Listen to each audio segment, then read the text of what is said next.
Good morning, everyone. I think most of us are here now, so we'll start our session for today. So my name's Cassandra Knorr, for those of you who don't know me and haven't met yet, but it does bring me immense joy to welcome all of you here to our fourth education session. We're very excited about this education series we've designed and developed given your feedback. At this time, we'd like to recognize and thank our donors, Barb Tellender and an anonymous donor, for their kindness and generosity in helping make this education series possible. I'd also like to thank my colleagues Maria Martinez and Elena Caccione for both of their support and help, and as well as Dr. Tartaglia's research lab for making these events possible. There's just a bit of housekeeping before we start. Hopefully you guys were able to grab some coffee and some snacks, which I see some of you have, which is great. So you can continue to help yourself with that just outside the room. And in your folders there, you have a pre and post survey. So if you haven't gotten a chance yet to fill out the pre-survey, please do so. We'd really love your feedback to help us improve on these sessions. And there's a post survey you guys can fill out at the end of the session that the volunteers will come around to collect later on. And the volunteers here can also help answer any of your questions. If you need to find the washroom, it's just down the hall to your left-hand side. We have someone here with Medical Alert who's just going to give a brief announcement. Iman, you can come up right now. Her booth is just outside the room there. Good morning, everyone. It's always a pleasure. I'm humbled and honored to be here. Every time I got this invitation, it's an amazing thing that UHN is taking care of. So my name is Iman, and I'm the Medic Alert Safely Home Program Coordinator. If you are aware of Medic Alert, the Safely Home bracelet. So we are honoring this event by providing 1 year of service plan and a free bracelet. Everything is free for all our patients who are living with any form of dementia, Alzheimer, or memory loss. So if you have any questions, I will be here between the sessions. After the session, I'm out there. I have my display and my registration sheets. So it's a get advantage. It's free, everything free today. All right, thank you. Thanks. All right, so our first speaker is our one and only Maria Martinez, who most of you know as the memory social worker in the memory clinic. She'll be talking about changes in emotion detection and empathy in Alzheimer's disease and Parkinson's and its effect on care partner mood. Maria?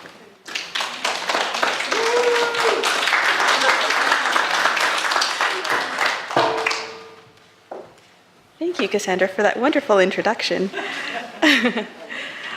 My presentation is going to be very, very short, but we thought it was a good segue into today's topic and presentation. I just wanted to just briefly touch on some research that we were doing in the clinic that we thought was really, really important.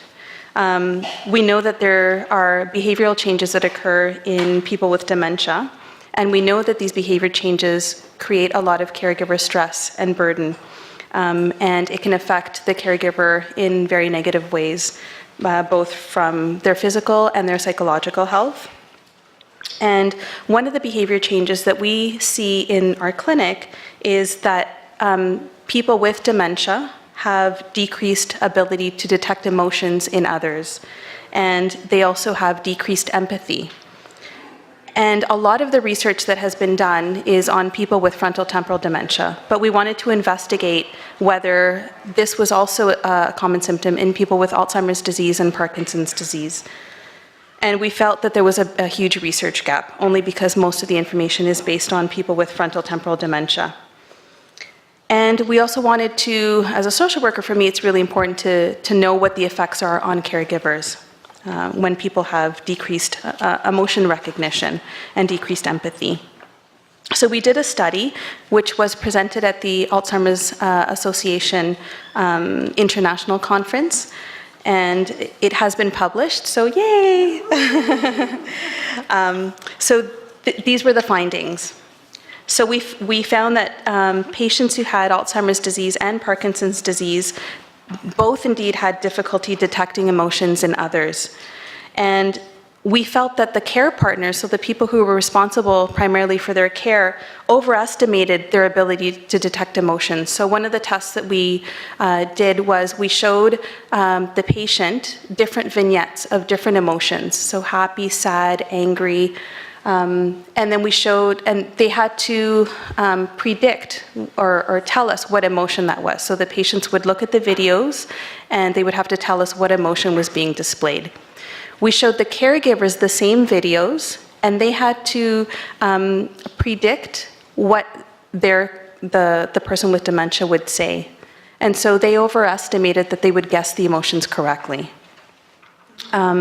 We also found that because people had decreased capacity to detect emotion and they had decreased empathy, this caused a lot of depressive symptoms in the care partners, in the caregivers. And it was directly related. So we really feel the need now to provide education to caregivers that this is really a sign of dementia. We have a lot of spouses in particular who will say, you know, they've changed, they don't love me anymore, or they don't show emotion, but we really need to understand that this is part of dementia and it's part of the disease process. So just based on this, we thought this topic would be really, really important and a good segue into our topic today. So having said that, I'm going to introduce our speaker, one of our speakers.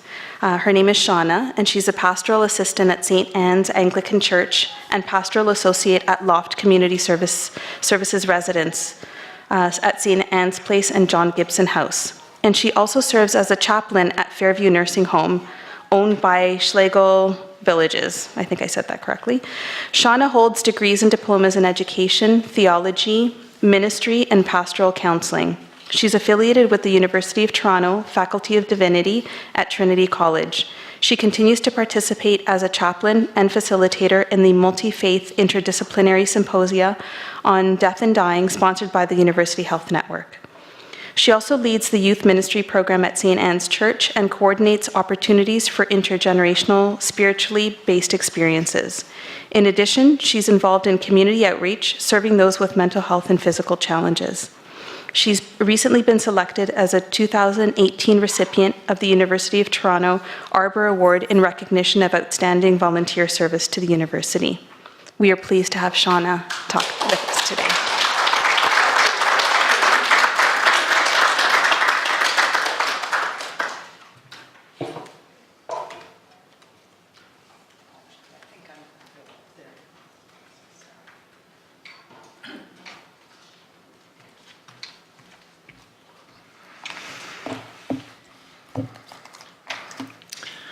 Well, thank you, Maria. And what a great team. I've had the honor and privilege to meet Maria, Dr. Tartaglia, is it Elena or Elena? and the team. And just to give you a little bit of background, the reason I'm here today is because coming up to about a year ago at St. Anne's, we have a book group, and we met last August to talk about David McFadden's book, his book of poetry called Abnormal Brain Sonnets. Merlin actually asked me if I would mention that today. I thought about it, but with Merlin's permission, I'm going to read a poem. After reading this book of sonnets, I was just compelled to write a very brief piece. And it came to me. I didn't think about it too much. It just came to me. And I will read it to you.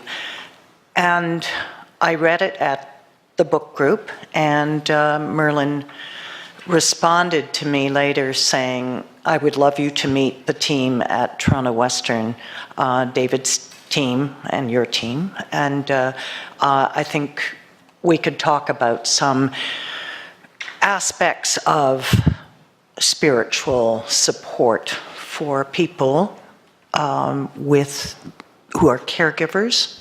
And caregivers, of course, are all across the board. I'm going to read the poem, then I'll give you a bit of experience that I've had as being a caregiver.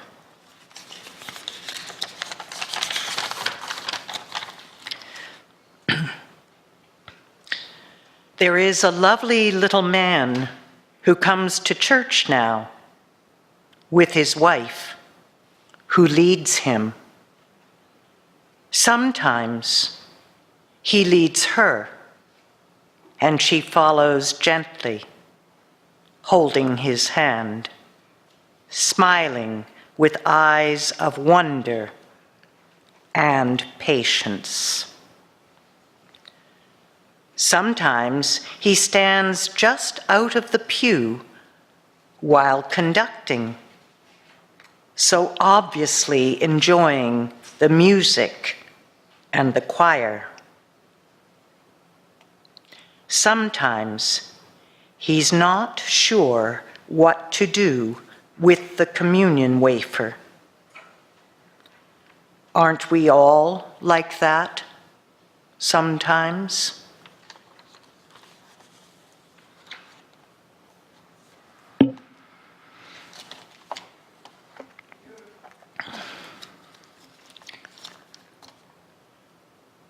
So I'm here today to share with you some thoughts I have, and more importantly, I welcome you to share with all of us here today on your experiences.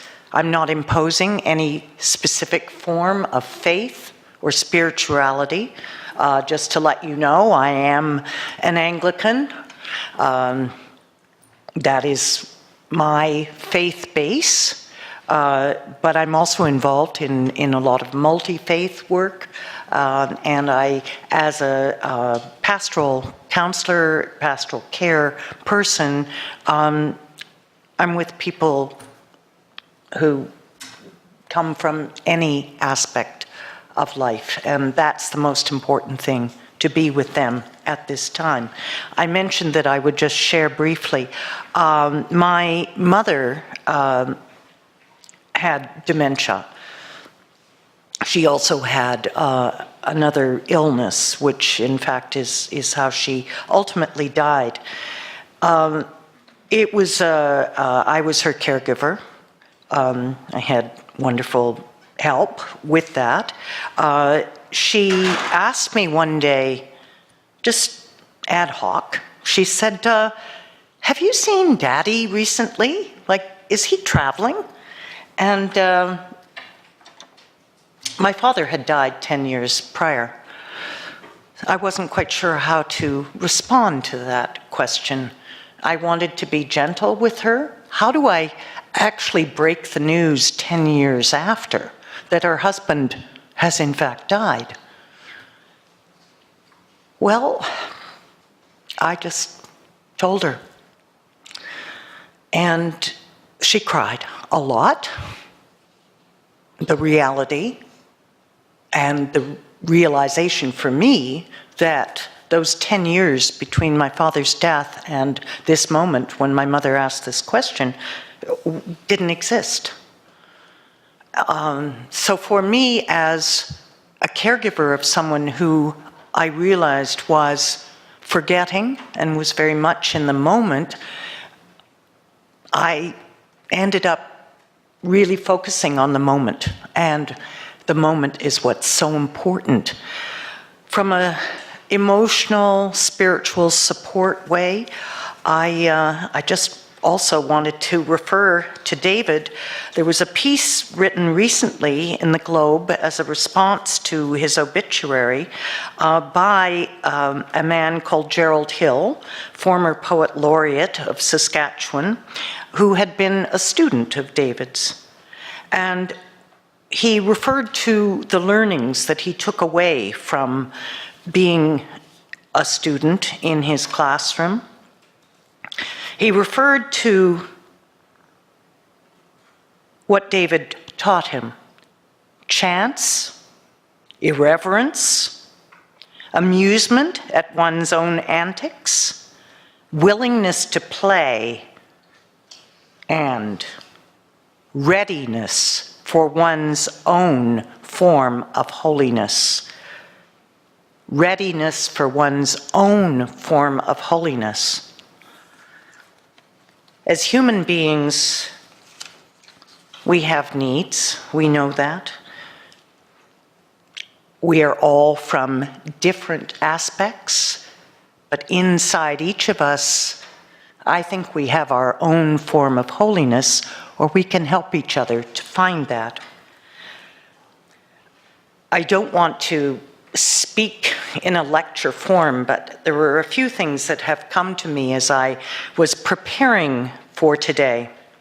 I came across a quote from Marianne Williamson, who is a spiritual guide, and it is, "Ego says, once everything falls into place, I'll feel peace. Spirit says, find your peace, and then everything will fall into place." How do we find our peace? How do we find our peace in times of trouble, in times of anxiety, exasperation, concern with our loved one and where they are going, and where we are going, as a matter of fact? And I came across a book recently written by Canadian entertainer Jan Arden called Feeding My Mother. I actually heard about this book and I thought, oh, it's probably going to be like kind of a long, boring, lots of words on the page kind of book. And I got it and I just thought, wow, this is so beautiful. I can pass it around after. It's filled with lots of beautiful pictures, lots of drawings, her diary, which doesn't go day to day, about caring not only for her mother, but also for her father, who then did have dementia. And it's filled with recipes.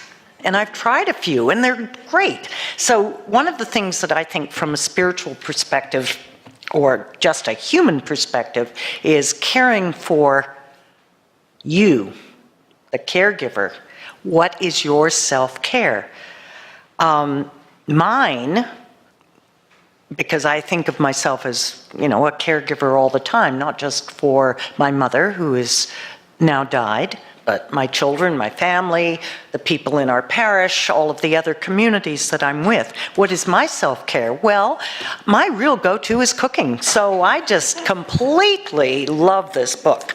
And I love the idea that here is Jan Arden. Her other go-to is music, of course, and writing.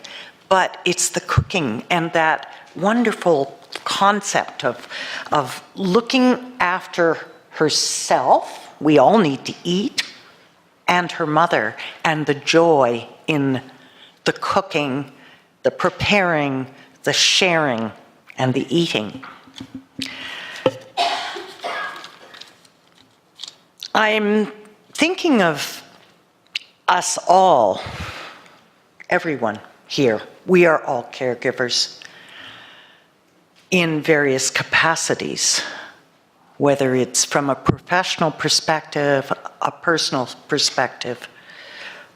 And I'm thinking of how can we help each other, help ourselves and help each other with what we may often feel is isolation and loneliness. We need someone to talk to.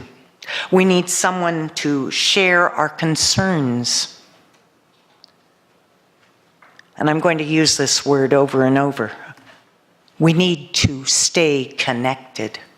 It is our interconnectedness that I think is the crux of the strength that we can gather from each other. We deal with sadness. A relationship has changed. We deal with emotional upheaval. We don't know what to expect. We deal with feelings of fear, frustration, anxiety, uncertainty, and all of this causes lots of stress. So again, how do we cope with this stress from an emotional and spiritual perspective? And then there's fatigue. Not just lack of sleep, but we have a term that I use in my field, compassion fatigue. We care. We continue to care. How much longer can we go? Compassion with passion. We care. But it's also very, very exhausting. And that's where that connectedness comes in again. How do we find others that we can share this with? We need assurance that we are doing a good job. We need assurance that we are doing the best we can in spite of all of those anxieties that we may have. Oh, I don't know, if only I could do this, or if only I had done that. But we have to assure ourselves that we are doing the best we can with the best circumstances we have. And that's why, again, connection. There are so many supports. The team here, the teams everywhere, those who have been through it before can share. And you will hear about that. And we need encouragement. This is so important. Again, we need to stay connected to family, to friends, support groups, other resources. And we need to take care of ourselves. So the cooking aspect, my thing, music, sleep, being quiet, prayer, in any form, just sitting, thinking, having an opportunity to look at a piece of art, listen to a piece of music, look out, look at the sky, look at a tree, look at flowers, look at children playing. There are so many ways that we can find opportunities. And laughing. Opportunities to laugh. Maria told me that there was a laughter exercise that people partook of, and ways to just be together. We need, as human beings, to experience meaning and purpose, and that's where we say the spiritual aspect comes in. It's beyond this, the flesh and blood of the day-to-day. As a counselor, I try to meet people where they are. We call it the ministry of presence. We listen, and that's the big component. So as caregivers, then you can share with each other and be ministers of presence to each other and help each other to connect to the things at the core of your life, the breath of your life. Religious and spiritual frameworks provide benefits, but we're not imposing that those are essential, because just as being together, all of us here together in this room, we are providing and helping each other with resilience, with peace, with serenity. And I think of ways, there's music, there's dance, yoga, food, painting, pottery. There are all sorts of opportunities, I think, just here in the city and around, for finding ways to lose yourself in the moment so that you're so focused on something that all those anxieties kind of get pushed away for a moment. And I think that's really, really important. It can be referred to as practical theology. Again, I'm not imposing that. But caring, I think of the word caritas, which actually comes from the Latin for love, but care. Caring love. Ritual, that's important. If there are things that you feel you get up in the morning and you do this, and in spite of the fact that you may be, your first focus is the person for whom you are caring, if there are opportunities for you to just be with yourself, even for a minute or two. A question that Merlin asked me and thought that we can all think about this was, if we are people of faith, I'm just saying, if you are, how are you affected in your faith as you watch someone you love decline? Where are those moments? Again, that's interconnectedness. I did have the opportunity, I have had the opportunity with my mother. We did sing a lot. She did have a grounding in a church experience, so we worked with that, but that's not essential. Certainly with David, there was a grounding in some prayers and singing, and those kinds of things come through. If they're pieces of music that resonate with you or your loved one, those things can be so important. And again, I just say that looking after yourself is really, really essential. There are many opportunities and resources from a spiritual care perspective. We have spiritual directors, pastoral counselors, people, I say we, they are available, not necessarily faith-based, but those kinds of resources are available. And again, as caregivers, we need all the resources and support that we can get. For this part, I'm going to just close with, it is a prayer, but I think it's essential, and I think that it can appeal to all of us. And some of you may be familiar with this.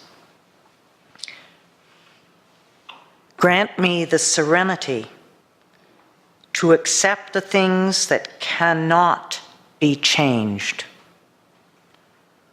the courage to change the things I can, and the wisdom to know the difference. Living one day at a time, enjoying one moment at a time, accepting hardships as the pathway to peace, taking this world as it is, not as I would have it.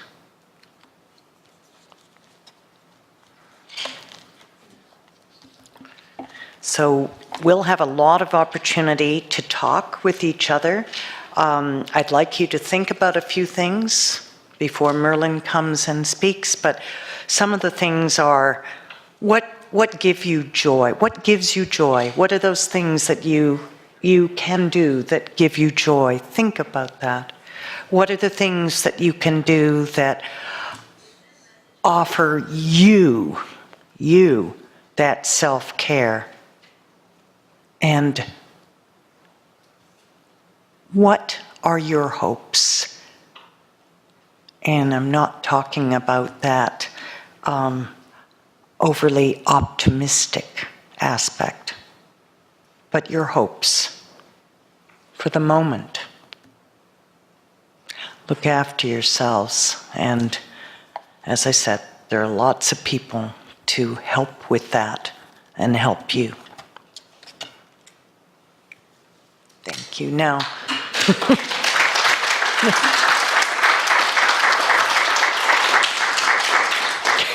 sorry, wasn't sure about how we were doing this. Thank you.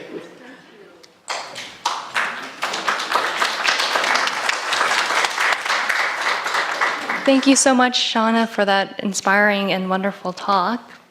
Our next speaker, we've known for many years, Merlin Homer. Merlin has provided great insight into caregiving from her perspective, and so she's here today to share part of her journey with us. Merlin Homer.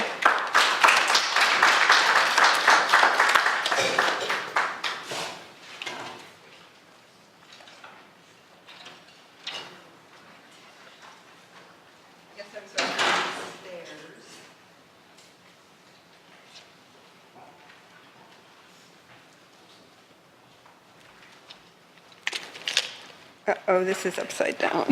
Shit. Okay, hold on. This is just proving my point that I'm about to make later regarding this thing. Some of you may know that these pebbles are part of a game that I've actually been widowed twice now, and my former husband was very fond of complicated and difficult games, so this is a reminder of him. Shauna, as you, I probably shouldn't say this, but as you were speaking of, thank you very much, Elena, the spiritual care community that's out there, David spent his last two and a half weeks at the palliative unit at Grace Hospital, which is a Salvation Army hospital. And while there, I saw the presence of love and spirit and everything that exists in the world without any desire for recompense flowing from the nurses and the staff. But finally one day when he'd been there about 2 weeks, the actual chaplain from the Salvation Army came in, and this great big, powerful woman who did look like a sergeant, and said, "I'm the chaplain here. Is there anything I can do for you spiritually?" So you never know where that balm is going to come from. I have prepared something. One of the reasons I wanted Shauna to read that poem, she actually read it at David's funeral as well, is because I'm going to speak pretty much entirely of the caregiver's experience, and some of that is pretty darn raw and very unhappy, I have to say.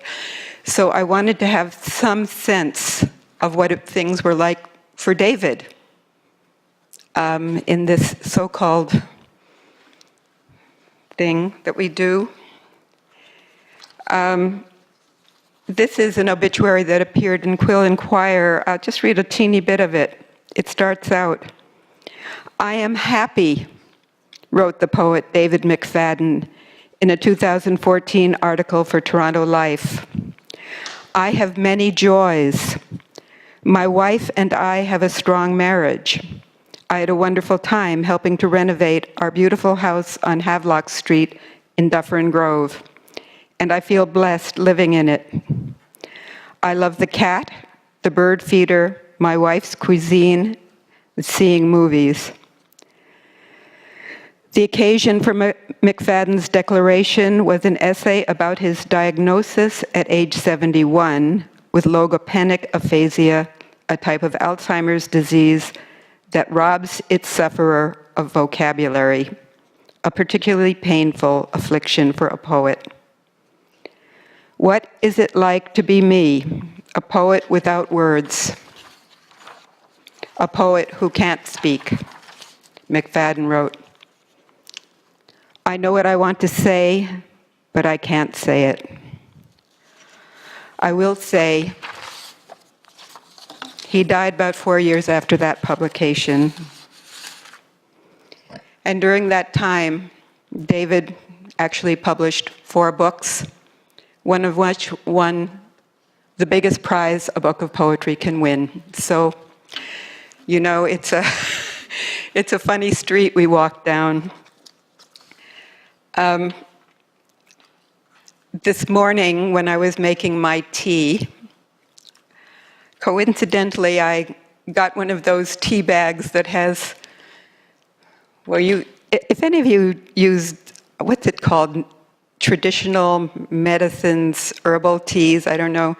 You know, they have those little tabs on the end of the tea bags that encourage you to live a happy and thoughtful life, yeah. And so I had come across one of those before, but I came across the very same one this morning. And it's one of the few pieces of advice that I like on those tea bags. It said, "One thorn of experience is worth a whole wilderness of advice." I am hoping you will allow me to be a thorn of experience for you this morning. I'm going to share some very intimate things, including the worst thing I've ever done in my life. David actually had dementia before I met him. I was a widow at the time. I met him in 2009, but I was looking through an appointment book of his from 2006, and I saw, notations that he had some appointment to get to, and then underneath it, forgot. Didn't go, forgot. I also noticed in this book that his social circle had shrunk to about 2 or 3 people, one of whom was his editor, who was also a friend. So I lived with David through all the stages of dementia, I think, the ones that could be concealed, even from me, but there was always something a little confusing about David. and of course, in retrospect, I understand what that was. Through the changes that could not be concealed, and all the way to his death, which was less than 2 months ago. I am speaking of David and myself, of course, but I will try to get those thorns of experience that may have meaning for all of us. I have, despite the warning about advice, one piece of advice.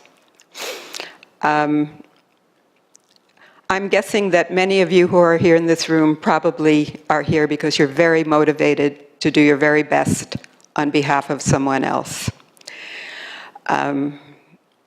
And I'm like that too. I'll tell you something a long time ago, a long time ago now. Holy mackerel. I was at my boyfriend's family's cottage. I was with my boyfriend, but also my boyfriend's mother and my boyfriend's father were there at the cottage at the same time. And I was, unlike Shauna, not a person who was thrilled to be cooking for other people. But I was holding a cucumber and thinking, one thing I know how to do is to slice the cucumber up and make a salad out of it. My mother-in-law was standing there beside me, and I forget what the name of it is, but those things where you take a cucumber across and it makes little thin slices of cucumber? And my mother-in-law said, it's really not possible to slice cucumber thinly without one of those things. And does anybody know the name of, is it called? A mandolin. Yeah, well, that's a mandoline or mandolina or something like that, yeah. Instantly, I decided that I would prove that without a mandolina, I could slice a cucumber really thin. And I bet there are, I see people smiling. I know there are so many of you here who are just like that. Here's something I did keep, especially once I started attending sessions at the Reitman Center. By the way, I have put a lot of booklets for the Reitman Center outside on the information table. Take at least one of those home with you. It is the gold standard for taking care of us, the caregivers. They have lots of services. They have waiting lists. Make sure you get that information. I probably would not be standing here with a smile on my face right now if it were not for my counselor and my therapy group there. This is from my journal. Nellie, Dave's nurse, I will not try to do Nellie's accent, but she was German. Nellie, Dave's nurse, was here today. She said, "No one does what you do, Merlin." I am not saying this as a compliment. I am saying nobody else does this. Meaning, proceed with home care as long as I did. In David's defense, or my defense, he was also on chemo at that time, which kind of doubled the effect of the Alzheimer's. So I want to talk about residential care. And I will come back to it as well, but this is my serious advice. When it comes to residential care, we are all inclined to say, not yet. Let's wait. Let's put it off. We don't need it yet. It's very much the same, I think, as when we stand by the grave of a newly dead friend and think, not me, not yet. We know with dementia that we are facing the death of something, and we can hardly bear it. It also seems, and I gather this from the groups and the sessions I've been in, with fellow so-called caregivers. As far as those titles for us go, I just say, don't get me started. That people feel they shouldn't confront the person with dementia with the need for residential care, the desire for care. I find this is very similar to the reluctance people have to discuss actual death with those already in palliative care. So this is my only piece of advice, and I hope to convince you of it experientially as we go along. I've written it down so I'll get it right. As soon as possible, arrange some kind of respite for yourself and the person whose care you have become involved in. Separate respite, not together. Take whatever personal time you can to arrange, whatever personal time you can arrange. And we have a total of 5 questions. Start with these 2. What is the big picture here? Take your own time for this. Second question, what really matters to me, no matter what? I'm going to paraphrase a guy named David Allen, an organizational guru. I read his book because caring for David, my everything was in a total disorganized mess. And he says the answer to those questions, I'm paraphrasing of course, is the ultimate job description. You heard Shauna refer to our work with our loved ones as our job. I don't think that's an accident. everything we decide to do should have some relation. Testing, 1, 2, 3. Is it code? Testing, 1, 2, 3. Testing, 1, 2, 3. Can I answer them and tell them their system is okay? Okay. Spending as much time in hospitals as I have over the last 7 months, that's nothing. We really need to look at what we're doing in terms of that question, what really matters to me? And I don't think it's a simple one, and I think it's something that needs consultation with friends, with relatives. And then there are 3 more questions that really need to be answered honestly. What are my feelings for this person? How much of my, second question, how much of my own life can I abandon for this person? Third question, who will help and how much? As far as the nitty-gritty and the nuts and bolts, I think I'm just going to say, get advice from social workers and other counselors who have a lot of experience in this field. Arranging for long-term care and for short-term respite. The less difficult or problematic your person is, the easier it will be to get a placement. What I'm saying is that the earlier in the dementia process, the easier to facilitate. Now, I understand I married someone who has already had dementia, and we lived very happily together, as you can tell, for a number of years. So I'm not saying as soon as you get a diagnosis, rush and put this person away. But be on the alert and know what your own bottom line is here. We hear the words burnout, compassion fatigue, stress to describe what it is like. I feel that the word patience is less abstract, and we all know what patience is. We know what it is to be patient from our hearts, to be patient with effort, and to lose our patience, and to become very impatient, and furthermore, sometimes to do things that we will do and say things that we will regret for eternity, presuming we have eternity, but that kind of eternity we live in, that never-ending shame and guilt. So I've actually brought this here as a kind of demonstration of patience. I think we start each day. It's good that some of them fill out, because probably no one starts each day with a completely full pot of their patience pebbles. But let's say your person woke you up once during the night. There goes some of your patience.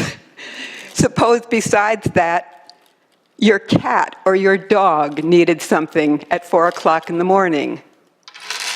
There goes some of your patience. Your person has an appointment with the dentist at 9 o'clock, but doesn't want to get dressed. There goes more of your patience. You're standing at the front door. You are not going to be allowed to tie his shoes for him, because he still knows how to tie his own shoes. But it takes 20 minutes. The day goes on. You need to give him food so that he can take some of his medication that may or not be helping, and may or may not be helping anyway, but you know it has to be taken with food. But he doesn't want food. Therefore, he hasn't taken his meds. At what point in the day, I ask you, does your little pot of patience empty completely? And isn't it just what happens and so normal and something I guess we wish we could forgive ourselves for. But it's good to do that.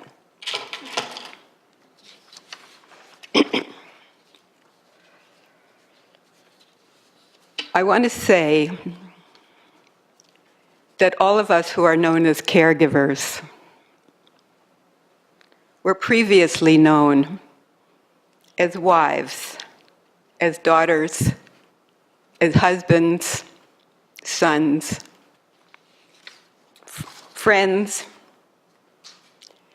And because someone in our life has a disease, we are renamed caregivers.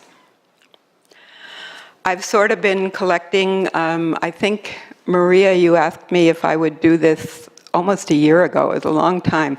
So I've just been sort of collecting little snippets of emails from people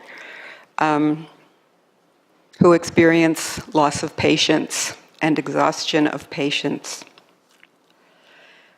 Actually, the man who wrote the article that I read you a bit of before wrote me an email sharing, my father had Parkinson's, dementia, and stage 4 lung cancer. And I think we've heard from Shauna. I know from my case that David had both lymphoma and dementia, and I think there are probably others with what they call comorbidities. He said, my father had Parkinson's, dementia, and stage 4 lung cancer.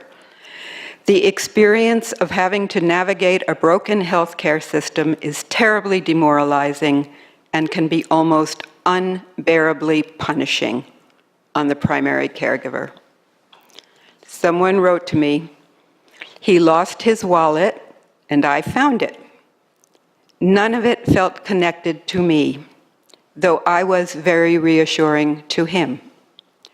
For myself, I feel beaten down, bereft of motivation and will. Here's another. I could handle this better if I had no residual need to express anger or disappointment. If I could behave like a nurse rather than a daughter. But even then, 24/7,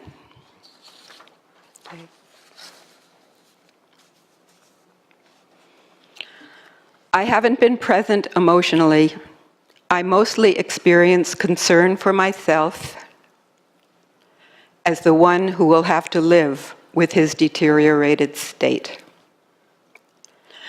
I promised you I would tell you the worst thing I've ever done. So here it comes. I can't even remember if I told my therapist about this one, but I think I did. But prior to that, nobody else knows this one. The closest subway station to where David and I live is the one at Dufferin Street. And we live on the east side, you know, where you would come across the street. And to get to the actual trains from the east, you have to go from the east side to the west side through this tunnel that goes under the street. I don't know, have any of you ever been in the Dufferin Street subway? Say yes. Yes, people have. So you know what I mean about the tunnel. So David and I were in the tunnel. And we were probably on our way to some kind of medical appointment for David. I don't know whether it was the dentist, the naturopath, I have no idea. There were dozens of medical appointments for David all the time. And I took him to mine as well because I didn't know what else to do. But we're in this tunnel, and he's dawdling. He's slow. He's going to make us late. We've already emptied quite a bit of this pot before getting here. And I suddenly screamed, I wish you were dead. Okay? This is me, the star caregiver, the person of compassion and wisdom. That's me. I said it. I didn't just say it softly either. I shouted it. David did not forget it right away. He remembered it for quite a long time. And I will remember it for all of whatever my eternity might be. I think the worst thing, to my knowledge, that happens to us when we get renamed as caregivers, or my even less favorite term, care partners, is that we lose compassion. We stop loving. We become locked within an ongoing moment in the present of confusion and desperation and coping and figuring things out, and how can I adjust to this? He can't change, what can I do?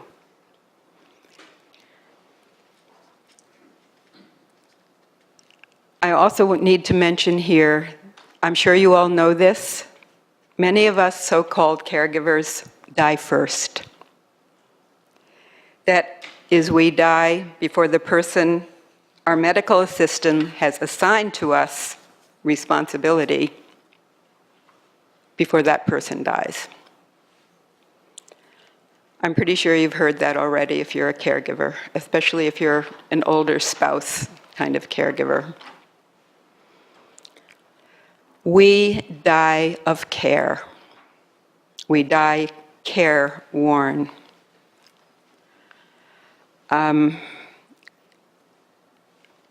don't want to identify this too closely, but a woman who was in a group that I was in refused to confront her husband in any way with what was happening to them both.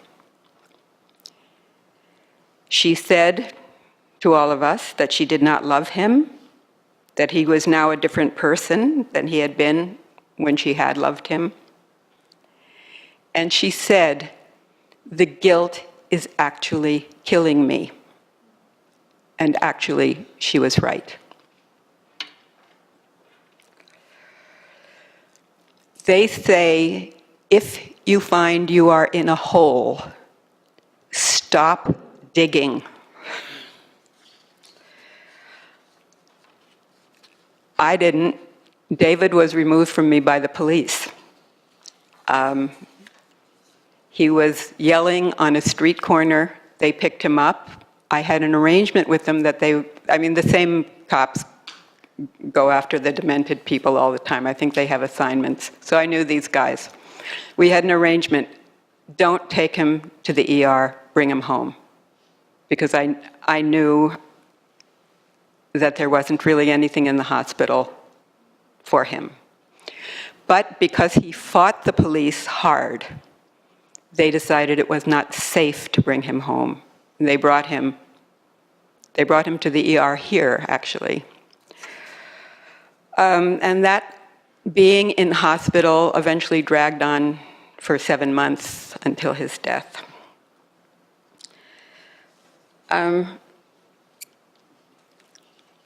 It was, as it turned out, destructive for him. The hospitalization here and the hospitalization at Toronto Rehab as well, although those can be very successful for others. They were not successful for David. And I will say this now, it would have been many times better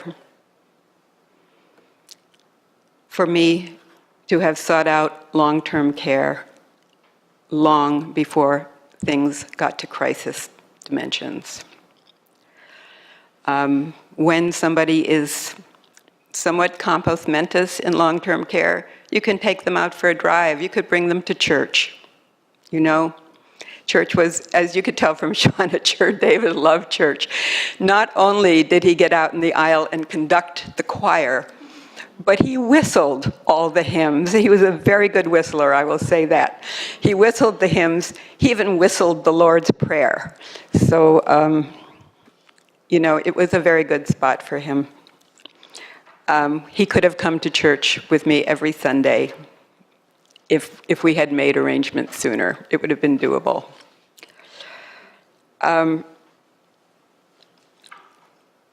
I'll tell you that one time, a friend of mine, I have been very supported by friends, dropped by with some homemade soup. And before leaving, she said, I've written this down, this is from my notebooks, of course. "Oh, Merlin, it's so awful you spending these years of your life like this." And I said, "Don't, Anne. I can't think about it." Which was true. I could do it, but I couldn't think about it. Once David was gone from home, open grief entered my life for real. All that suppressed grief and loss just came up. I was aware that everything that had given his life quality was now gone from his life.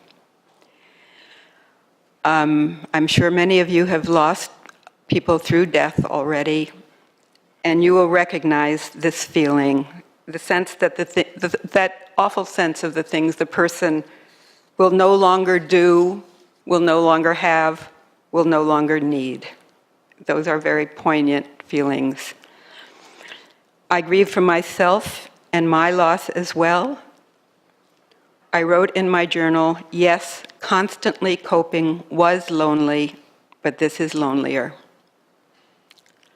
However, and this is what I want to share with you as this journey comes to an end, for the first time in a long time, I also began to cherish and value things about David.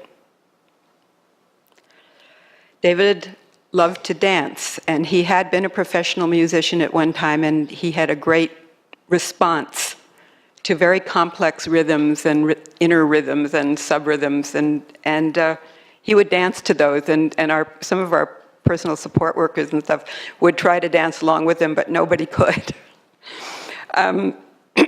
When he was gone, I was sitting alone. I watched a movie called Rumble on HBO. Because I'm indigenous, I was fascinated by this because this was a film of all the rock stars who were secretly Aboriginal people in Canada and the US. So I was fascinated by this film. I loved it. And then I got up, it's just music after music, you know, and all these people very enthusiastic with their music. And I got up and I started to dance myself. And I felt so happy. I felt so much like David. And I felt happy to be like David. I hadn't felt that way for a long time when he was with me. The very next day, I wrote in my journal, God, I love him. It was having, if I cry, I'll just talk through it, okay? It was having others provide David's basic care that allowed love to come back into our lives. That's the funny thing. And despite the damage done to Dave in the name of medical know-how, I never again ceased loving him. I accepted that he had to be in the care of others for us to have each other again. Okay, I'm going to read something that somebody else wrote. Now, I have to tell you, every single time previous to this that I've read this, I've cried, so please forgive me.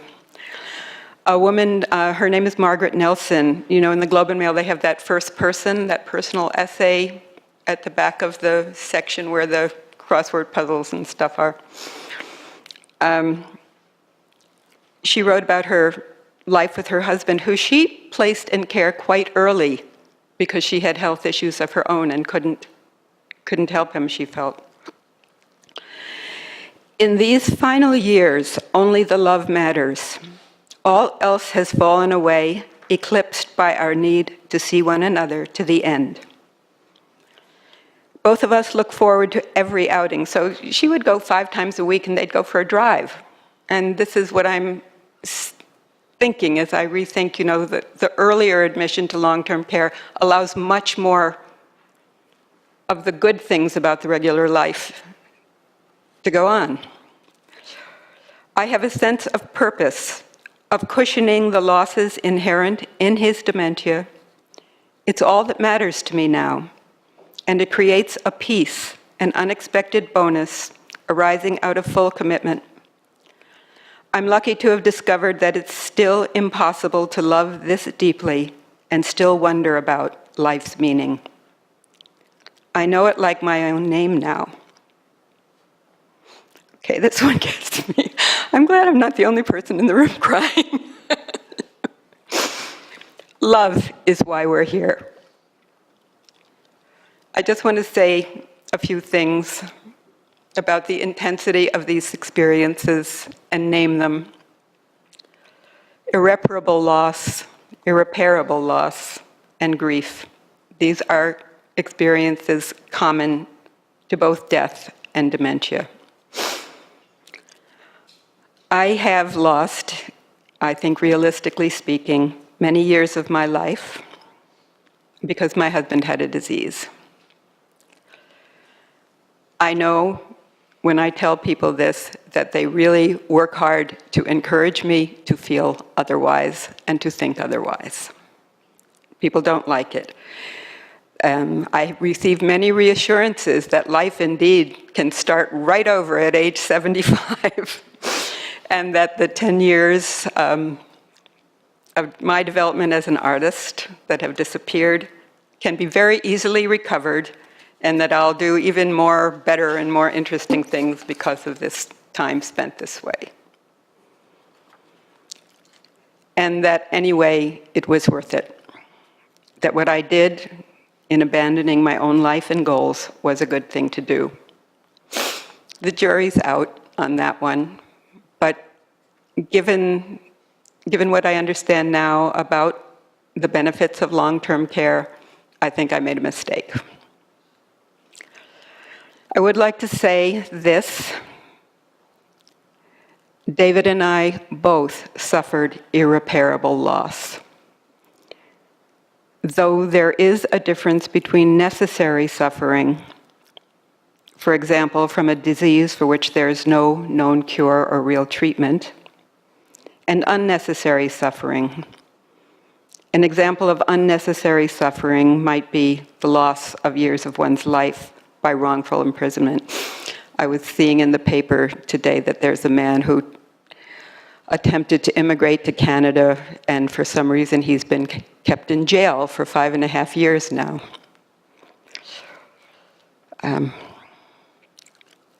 Irreparable loss is not the pain of sacrifice undertaken for a greater good. It is not part of the economy of no pain, no gain. Irreparable loss is not even the suffering involuntarily suffered that finally issues in an unforeseen and unintended reward, like a childhood spent in poverty that forges strength of character in adulthood. Of irreparably ruined and unrecoverable time, we should never say that we can take the long view and that it was all worth it. The lost time, the ruined years are gone forever, without return and without remuneration. Grief, I have a more positive feeling about. I no longer think of grief as an emotion, as something that needs to be cured or healed, or that we need to go to a class and learn how to get over it. It seems to me grief is basically one of our basic and most profound sources of wisdom. When we grieve, we recognize how the world is, that there's living, there's being born, and there's dying. And that is how the world is, and it is grief. So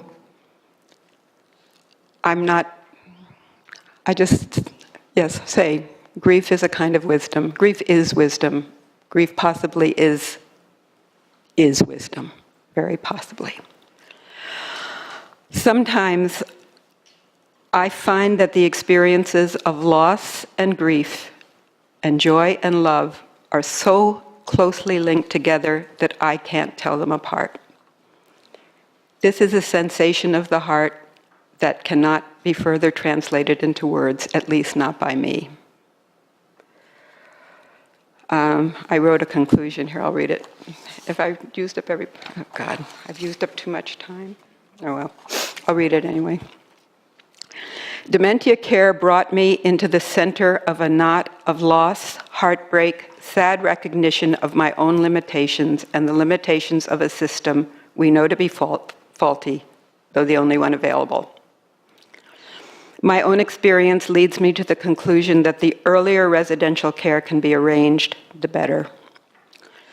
I have also needed the guidance of social workers and other therapists experienced with the system and with the disease. Like my fellow therapy member, the one who said she was going to die of guilt and did, I too felt I had no choice but to throw myself under the bus of this disease. Experience and reflection have taught me that I was wrong about that. Thank you.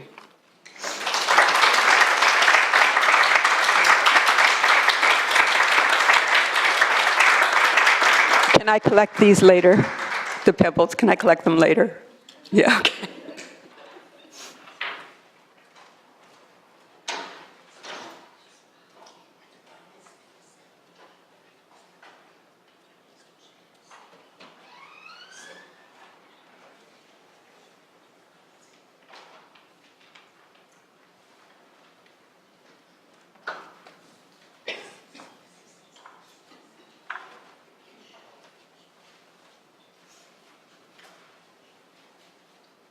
I just want to thank Shauna for bringing up the connectivity thing and connect to yourself. I can share my experience as well as a caregiver.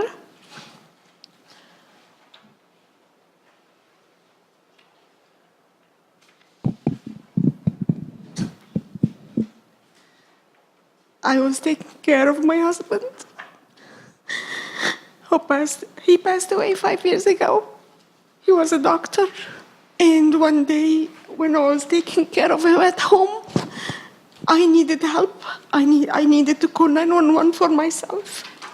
And when the paramedics came, they asked him what's wrong with her, and they said, "Oh, my mom, she just fell." He thought I'm his mom. So caregivers, please take care of yourself. Thank you. I'm sorry. So connecting to resources, connecting to people, to friends, to neighbors is very important. I hear you here. I know everyone here might be a caregiver or passed through this experience. So you really have to take care of yourself, because at that time he thought I'm his mom and he didn't provide the help that I needed. The other thing I want to share, I wish I had those resources given to me in transporting him to a long-term facility on time before my kids, who were 10 years and 15 years, saw their dad deteriorating. I wanted them to see him and share the good memories of him rather than being stubborn and no, I will take care of him. I'm not transporting him. I put my kids into this horrible experience because they remember their dad when he wasn't able to go to the washroom and asking them about their wives and their kids. So please get all the resources you can because it's really helpful. Thank you. Sorry.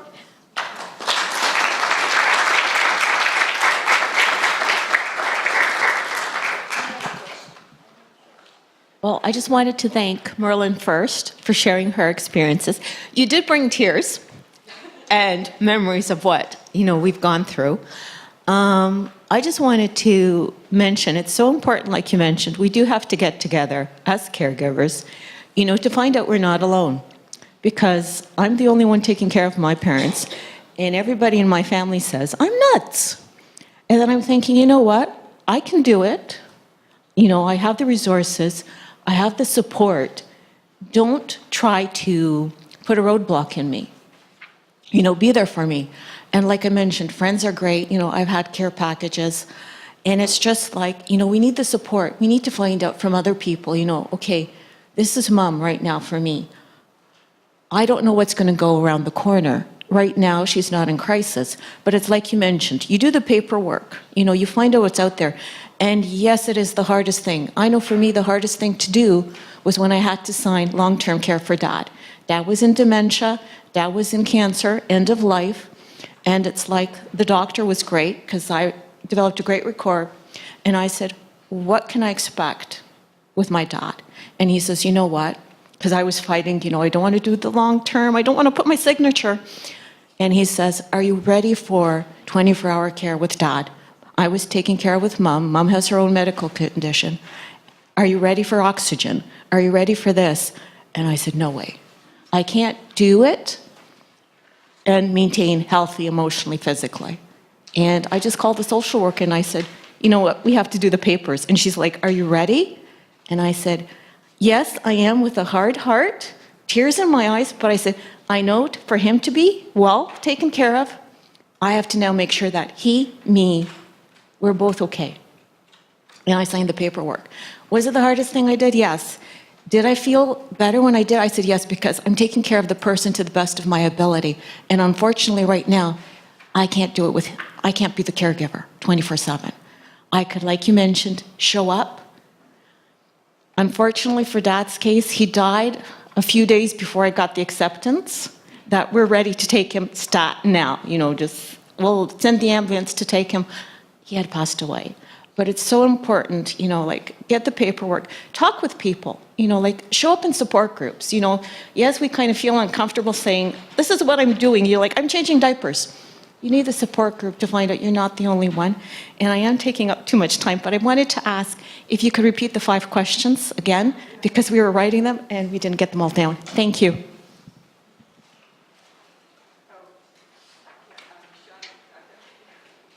Okay, to unhook you.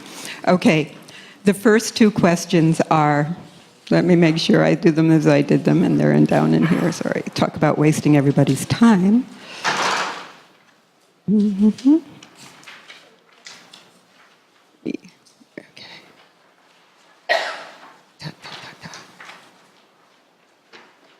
Okay.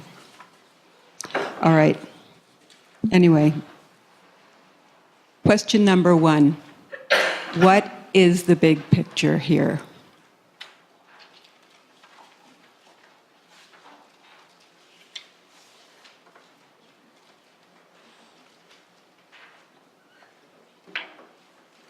If you say something and people write it down, you feel so darn important. It's wonderful. Question number 2. What really matters to me no matter what?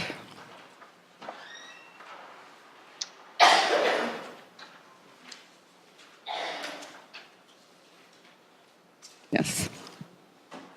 Second set. What are my feelings for this person?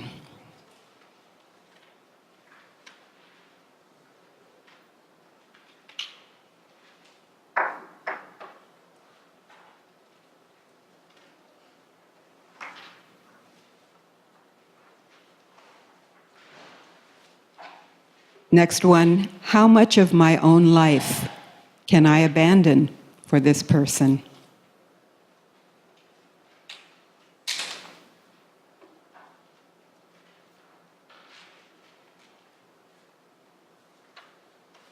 Last one, who will help and how much?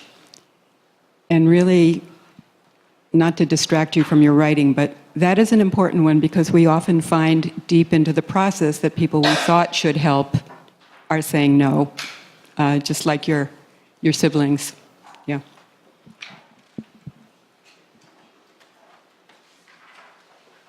Hi, and thank you for sharing your experience. I'm a caregiver, and we're talking about long-term care. My big hesitation is not so much, that I don't want to. Of course, it is a hard decision, and I'm not denying that. I just feel like the long-term care facilities that we have here are so poor standard that I'm having a hard time sending my husband to a place where he's not going to be taken care of nicely. So maybe if you can share your experience of what it was, like if you guys had your loved ones in long-term care, because I know it's not all bad, but it's much better for them to be home. And that's the reason I don't make the decision. It's not because of I don't want to, it's just I want the best for him. And the long-term care, I see the PSWs who come to my house who work there, and they just, shoving them around, and I just don't want that for my husband. So maybe you can share some on that helped me. This might help. I do think that feeling we have that it's better for them to be at home is part of our grieving, because we understand what they'll lose when they, I did go to visit quite a number of them, and some of them were very, very nice, and being the kind of manipulative person I am, I got always to sort of know the people who were sort of running the places a little bit. The very nicest one I went to was the Riquet Center. But the woman who ran it, and so I would, okay, so my approach was to say, this is such a wonderful place and you must be very happy working here. She said, I've worked in places with all kinds of standards.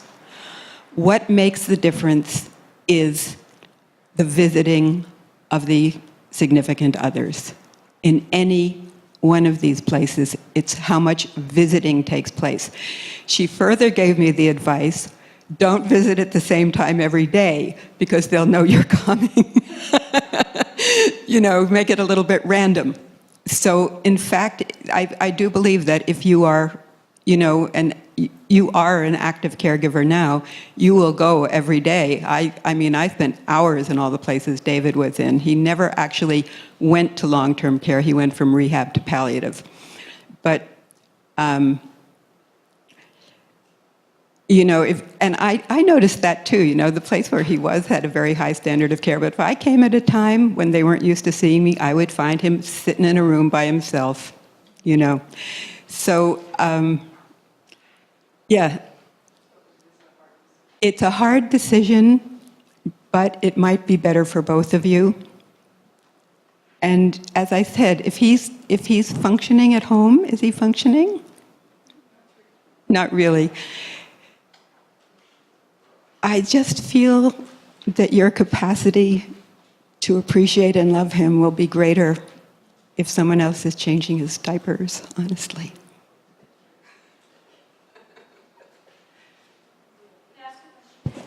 I'm so sorry.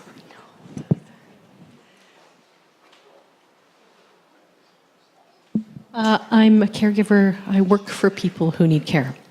My question is, first of all, thank you for the generosity of what you had to say. My question is, how do we judge if someone is functioning at home? What are the parameters? How far do we go?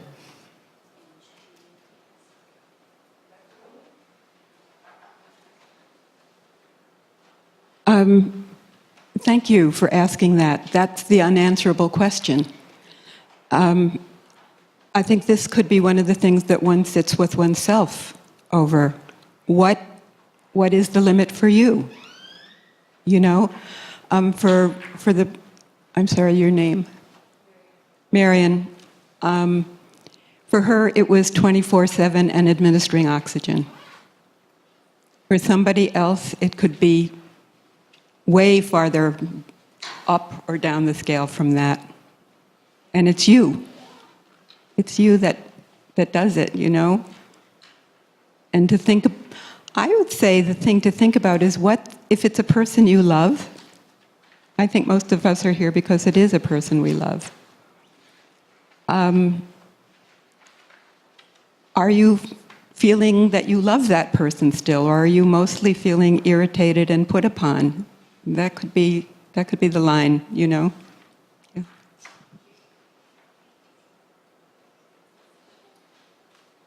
It's also to find out, you have to be realistic about what you're capable of doing, and still know that I still love this person.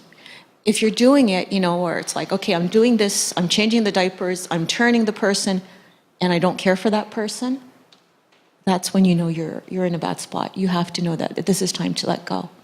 And I think up until, realistically, what you're capable of doing. Are you helping with personal grooming? Are you helping with feeding? If you can do that, you're in a safe zone. But once you get past that safe zone, when you can then allow your frustration to get on that person, you're in a bad spot. You've kept them too long. And, we want to keep them because we think we're the only caregivers.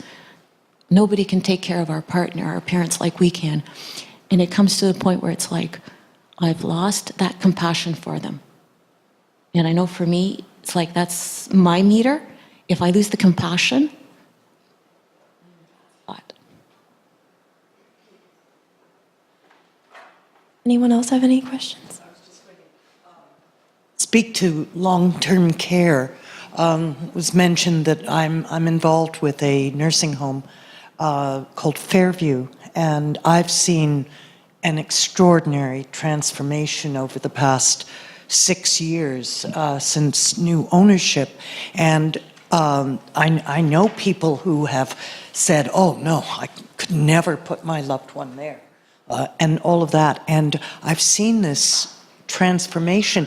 It's not physical. The place is actually not great. It has 1 elevator and 4 floors and 108 beds.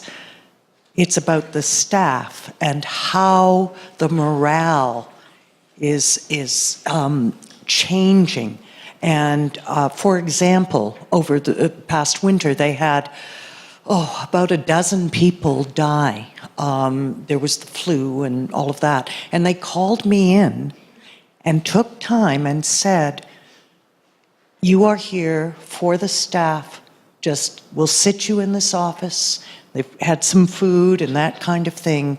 And they were invited to come and talk on their own or in a group and just talk about their experiences. And I think in that I've researched, and I know that Maria, when we met, you mentioned a place, Molten Village. I've seen places in Europe, not seen them physically, but I've researched them. The models of long-term care are changing, and I think that's something that we really need to support as a society, how important that is. And it's not just about changing diapers and putting food in the mouth. And it's what I see at Fairview, what I've seen over the past couple of years, are just this care. They do a lot of work with, there are dolls, there are cats that you'd think were real, they're not. Those kinds of things, but also just the staff are encouraged to just take time as opposed to just doing their job. And as I say, so that's my personal experience with that. And I would love to just see that kind of model happen sooner than later. Fairview is Cross Street. It's just south of Dundas, just east of Gladstone Avenue. But it's run by, now owned by Schlegel Villages. That's the name. And this whole concept of village. So every floor is a street as opposed to the floor number. And there are activities, as part of that. So these kinds of things are, I think we're seeing more and more. It can't happen overnight. But if we can collectively, as a society, sort of demonstrate how important this is.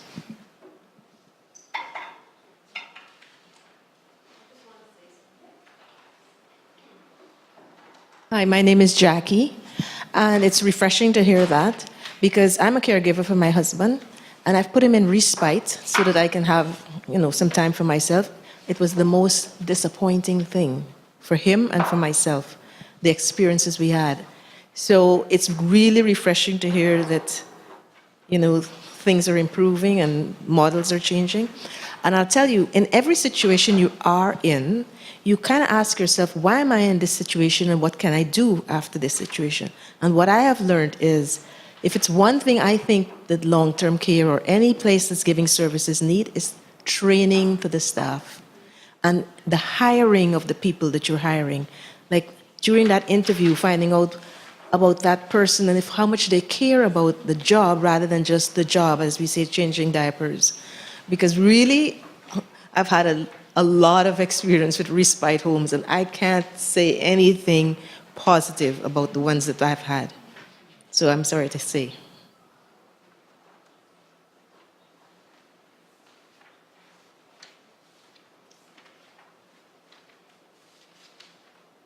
Any additional comments, questions? Sure. Hi again. So some respite that we found that was very positive was the Bitov Academy. I don't know if anyone else knows of that. I don't know if I'm supposed to put a shout out for something like that. Yeah, but they're wonderful. There's great staff that support them. Bitov Academy, it's in a strange place. Yeah, that's by the Canadian National Institute for the Blind. I think it's CNIB. No, it's just a day community program, but there's lots of great entertainment, and we've really seen our person that we care for really blossom. Was very hesitant at first, and now loves it. So yeah, I would say the Bitov. It's Bitove, Bitov. I always mistook it for Beethoven. So it's part of the CNIB that's on Bayview, north of Eglinton. Thank you very much. Can anybody tell us your experience at the Reichman Center, like what happened and how long do you go, and sorry, is it positive? But Yes. Actually, out on the table, there are two sets of flyers for them. One looks like this, it's a more general overview, and the other one has a list of their programs in it. You can refer yourself or be referred through a physician. It is located, it's part of Mount Sinai Hospital System. It is completely dedicated to the well-being of caregivers for dementia patients, period. End of story. That's all they do. There are a number of social workers, therapists, groups, trainings, apps for your smartphone if you're smart enough to have one. I'm not. All kinds of stuff. Yeah, it's sort of the gold standard. I think the people from there go all over the world to do trainings for others. Yeah.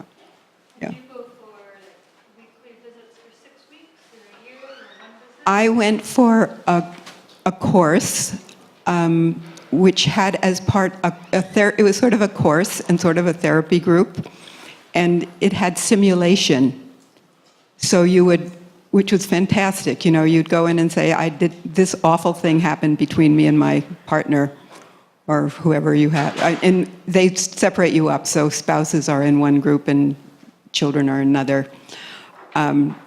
So you know, we'd say, I did this, and I don't understand what's going on, and the person who does the simulation is absolutely fantastic.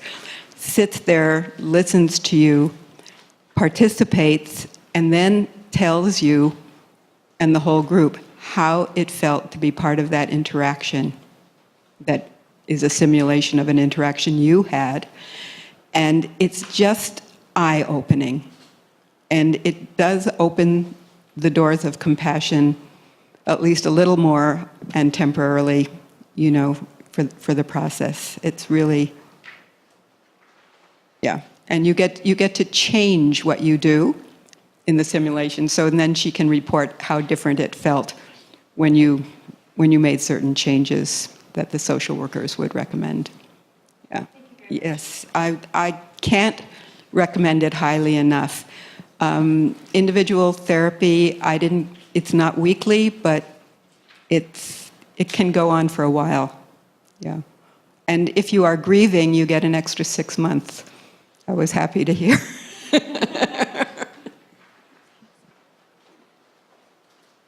interested in the website for the two programs? I can give you the website if you want to write it down.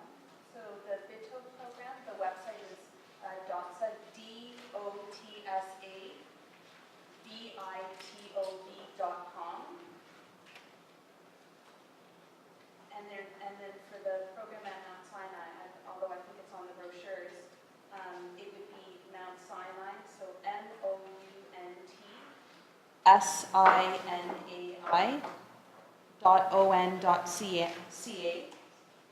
And then on the search button, just write carers, CARERS, and then all of the information will come up.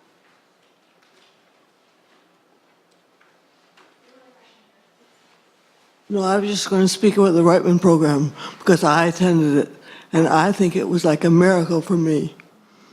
I went, my husband didn't admit that couldn't admit that he had Alzheimer's, and I went there, and it was the first time I'd ever been able to speak about the disease, and there were only 5 of us in a group, and it was wonderful. And there was an actress as part of the group who later, halfway through, started simulating situations that you would have to deal with. And I can't speak highly enough of the Reitman program. You can see a social worker later if you want to, but the process of being in the group was wonderful. Hi, my name is Millie. I'm a UHN patient, and I don't have, I'm not a caregiver, and I have a mom long-term in Hamilton. She doesn't have dementia, at least now, and I'm always worried about her. I'm worried about my future. I have a lot of physical and difficulties with my breathing and lungs and heart, and I do not know what future brings. But there is always worrisome what happened if I, on top of everything else, develop memory problems and dementia. And as it is now, the memory, I try to educate myself as much as possible. And I heard about this today, educational thought, and I want to really thank both of you, Shauna and Marilyn, for this wonderful presentation. It was very educational, very helpful to me, because we need to, I think, as much as possible, to know this, whether it's for us or any member of our families that we love and care. And I do really appreciate your stressing the fact that a person can do just so much, no matter how much we love someone and want them to be with us. But when time comes, we need to have somebody else to care for them. So it is important that we find a way and what's the best long-term or... So I'm really, really grateful for your wonderful thought, presentation, demonstration. It really helped me. It's really wonderful to empty that, and that doesn't just actually, it's not just for dementia, it's for anything that we battle in our daily life.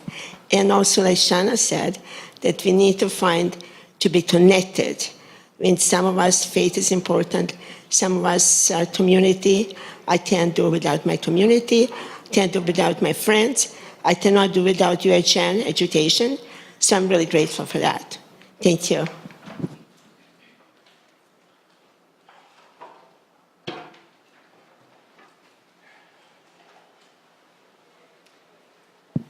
Thank you. My name is Aubrey Chalmers. First of all, I'd like to thank Dr. Tartaglia and her team for putting on these seminars. I can assure you they were quite useful and helpful. I'll just give you a brief history of my situation. My partner, she is 57 years old. she was first diagnosed with aphasia 4 years ago. I was the one who was taking care of her over those years, and it was quite a challenge. There were many times I felt like giving up, but there was some unknown force that was driving me to continue the task of caring for my partner. I was fortunate enough to be introduced to Dr. Tartaglia and her team, who assisted me very much in providing certain resources which I utilized and which came quite helpful in benefiting what I went through. My partner now, she's in a nursing home. She's at Fountain View, that's in Scarborough, and I can assure you that they are doing a great job in providing for her.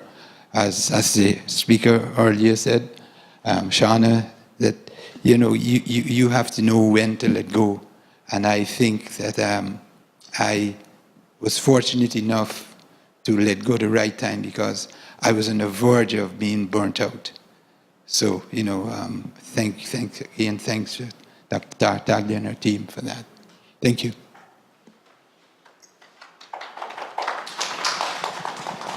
Okay, I want to thank everybody for coming and participating in our workshop. And I want to sincerely thank Merlin and Shauna for leading this. And it was wonderful, it was beautiful, and it's wonderful now we can share it with others.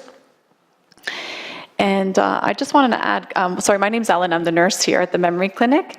And anybody who doesn't know me, and when we see our patients and we see their partner or children or their loved ones or their care partner, they come in and, we see them and they're not looking well. They sometimes even look like physically worse than the patient. So we talk to them. Maria, we address a lot, our concerns and our issues for their own health and well-being, and we talk and we listen. Of course, we listen, and I always feel we bring this awareness to them, and ultimately it comes to a time when they're ready to accept it. And I know it's like we tell them, we talk to them, but I always find that they have to go through this journey of where they're at in this moment, and when they're ready, they come to this acceptance. And when that happens, then there's the grieving that occurs, and we see that. So I want to thank you, Merlin, for talking about that. And so again, I want to thank everybody for coming. And I think that's it. Okay, thank you. Thank you.